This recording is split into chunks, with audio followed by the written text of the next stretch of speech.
Welcome back to some new r/malicious compliance stories, where people comply to the letter, but not the spirit of a request. I hope you had a great day. Thanks for all the likes and comments on the last video. And now let's start with the first story. It's called Work Messages. A few years ago, I worked tech support and did sales for a small, family-owned computer shop in my hometown. Not a franchise, just your standard guy with a mustache yelling about toner type of place. The owner was that guy, always right, even when painfully wrong. The kind who blamed the weather if a PC didn't boot. If anything went wrong, it was someone else's fault. Always. One of his favorite things to do was complain that I was too slow with client visits. Didn't matter if I was there for 5 minutes or 2 hours. He'd still say I was dragging my feet, and he loved comparing me to former employees who were apparently demigods in productivity. Except I knew he trashed them to their faces too. It was his weird motivational tactic, back when so-and-so worked here. Sure buddy. One day he was in rare form and dropped a new rule on me. From now on I had to message him every time I arrived at a client. Message him again every time I finished a job. Wait for a response before going anywhere else. Didn't matter if it was through SMS, WhatsApp, carrier pigeon or a collect call. Yes, he seriously said that. If I didn't hear back, I wasn't to move. Period. Was it micromanagement to the point of absurdity? Yes. Did I follow it to the letter? Also yes. Day 1? I message when I arrive. I message when I finish. I wait. Time is lost. Boss is happy. Day 2? Post lunch. First client of the afternoon. In and out in under 30 minutes. I message. Job done. Ready to head to the next. Crickets. 5 minutes. Nothing. Call him. No answer. 5 more. Still nothing. So I do exactly what I was told. I sit on the curb, under a tree, in the shade, watch some videos, check socials, text friends, just hang out waiting for permission to move.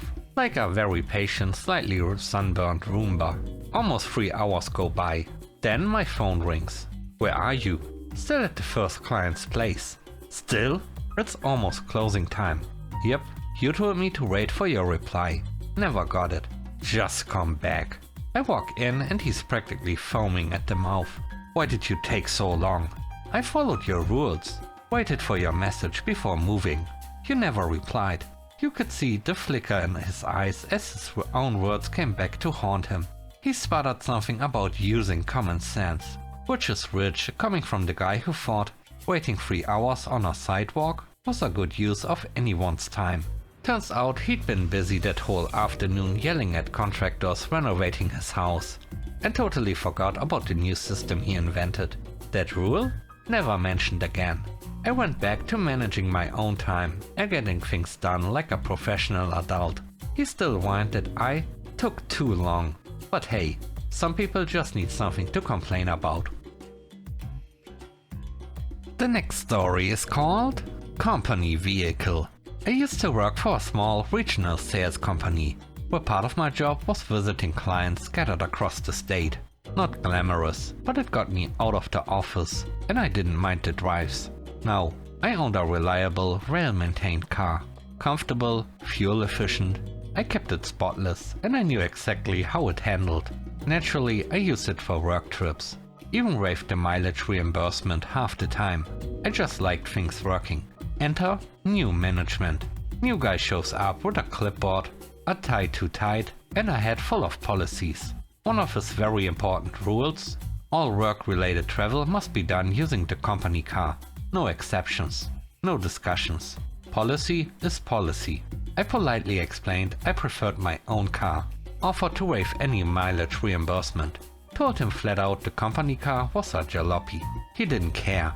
Rules are rules. Next trip, I play along. I grabbed the keys to the company vehicle. A 170,000 mile Ford Focus, held together with zip ties, duct tape and blind faith. The air conditioning reads like an asthmatic scroll. Brakes shriek like a horror movie soundtrack. It smelled like a stale coffee funeral. Perfect. An hour into my 3-hour drive, Clunk. Smoke. Silence. The car dies. Completely. No power, no AC, no dignity. I'm stranded on a remote stretch of highway, surrounded by nothing but cows and bad decisions. To top it off, no cell service. I walked nearly 2 miles just to get a bar of signal. Called a tow, called the office, called the client. Well, tried. Missed that meeting naturally. Company had to reschedule the meeting, reimburse the understandably annoyed client, pay for the tow, and cover repair fees for the Frankenfocus. Back at the office, the manager was not pleased. I just smiled and said I did mention I trusted my own car more, just following the policy.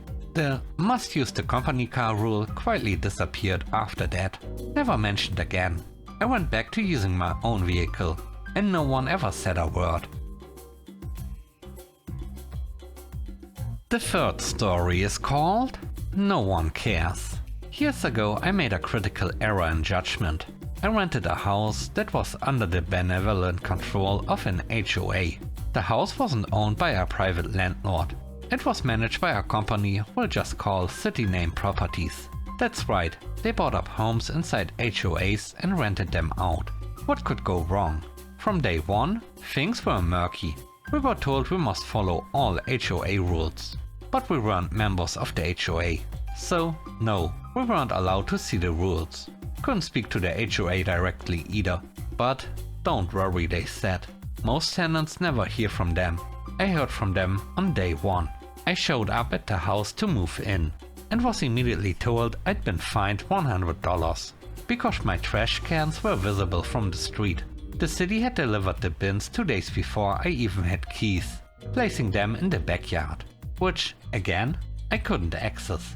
Apparently I was supposed to teleport to the backyard ahead of time and move them, somehow. The first infraction was supposed to be a warning, but I never got it. They did, and they never passed it on. Doesn't matter, they say I'm on the hook. And now they tell me, going forward, all payments must be money orders handed in person. Their office was 2 hours away, not even in the same city. I tried to reason. I literally got the keys an hour ago. How was I supposed to know or prevent this? You're not allowed to talk to the HOA, they said. You're not allowed to see the rules. But there's a line in the lease that says I must follow HOA guidelines. The invisible ones. After way too much back and forth over a literal garbage can, they generously agreed to pay the fine, but not remove the infraction. Meaning I'm now halfway to eviction before I even unpacked. I asked if there were any other mystical HOA rules I should be aware of. I was told, you must mow every Thursday, walk-bys happen every Friday, mow too early, grass is too long Friday, mow Friday, too late, you failed. So I comply.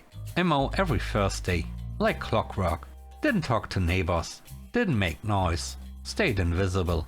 Then, 9 months in, boom, $400 fine. They sent me a photo, a close-up shot behind my AC unit, where a single tuft of grass was slightly taller than the rest, less than half an inch. They'd walked into the backyard and measured it with a ruler. Told me I was now 1 step from eviction, unless I could prove the lawn had been cut by a specific landscaping company owned by someone in the HOA. That's right, only they were HOA approved. Anyone else mowing was irrelevant. So I paid a fine, and now wise, start hiring that HOA anointed company and saving the receipts. No room for error. 2 months later, final straw. $600 fine plus eviction notice. This time a wide shot of my house. Grass clearly mowed. No ruler, no specifics, just a vague violation. But hey, I have a receipt from the approved landscaping company. Surely that solves it, right? Nope. I call the landlord. New voice answers. She's immediately aggressive. I explain calmly. She cuts me off. You owe $600 and you're being evicted. We don't care about your receipt. Be a man and stop whining. I ask how long she's worked there. 2 days, doesn't matter. You'll only deal with me from now on. Nobody else works here and no one cares what you think. Write it on Google or Yelp or wherever. We'll ignore it. So I said, I'll get right on that. I cleared my whole day. I didn't work. I wrote a fresh, unique, fully detailed review on every single platform I could find. I didn't copy-paste. I tailored each one. Thorough, brutal, and very public. Even pinged the local news station. They never replied, but I felt good about it. Most of the pages had one glowing 5-star review before I got there. Not anymore. Next morning, 8 AM sharp. Call from the VP. She'd flown in from vacation in Florida, because they were suddenly buried in 1-star reviews. All incredibly detailed and suspiciously well written. I said, "Oh, so there is someone else who works there." She tried to intimidate me, said it was libel and they'd sue. I replied, "It's not libel if it's true. And your brand new employee literally told me to do it. I was just following instructions." She got huffy and hung up. 2 hours later, call from the president of the company. They reviewed my receipt, reviewed the photo, agreed it was all bogus. $600 charge? Gone. No eviction. $400 fine refunded, because it should have been a warning. Previous infractions wiped. Also, the woman who told me no one would care what I think, fired. Personally. Apparently she cried. They asked me, politely, if I'd consider taking down some of the reviews. I did not. I never answered another call from them again. And when I went to drop off my final money order 2 hours away, well, someone's dog may or may not have pooped under their doormat. And someone may or may not have stepped on it really hard. Hard to say, but really, who even cares? The last story is called The Script. I worked at a call center for about 3 months. My job was mostly helping people reset passwords and answering basic questions. During training, they told us to sound natural and conversational. Cool. I did just that and actually got great feedback from callers. Then we got a new supervisor. She completely flipped out if we didn't read the script exactly as written. She said, "If you deviate even slightly, you'll be written up." Okay, challenge accepted. On my next call, a guy says, "Hey, my account's locked. Can you help me real quick?"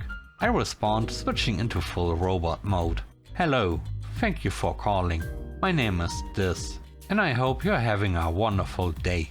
How may I assist you with your technical concern today?" He pauses and says, "Are you serious?" I keep going, word for word. Even the fake empathy lines like, "I completely understand how frustrating this unique situation must feel." Mid-call, my supervisor walks by. She actually stops and listens, tilts her head, looks confused. After the call, she asks, "Why were you talking like that?" I just said, "You told me to stick to the script." She didn't have a comeback. And funnily enough, the very next day, she tells the whole team, "Okay, just make sure you cover the key points. You can be natural again." Thanks for watching the video to the end. I hope you enjoyed it. If you did, please don't forget to leave a like, comment and subscribe. And if you have time, watch another one of my videos. Also, if you want to support me further, check out the channel membership or Patreon. And now, I hope you have a great day. See you soon. Bye bye.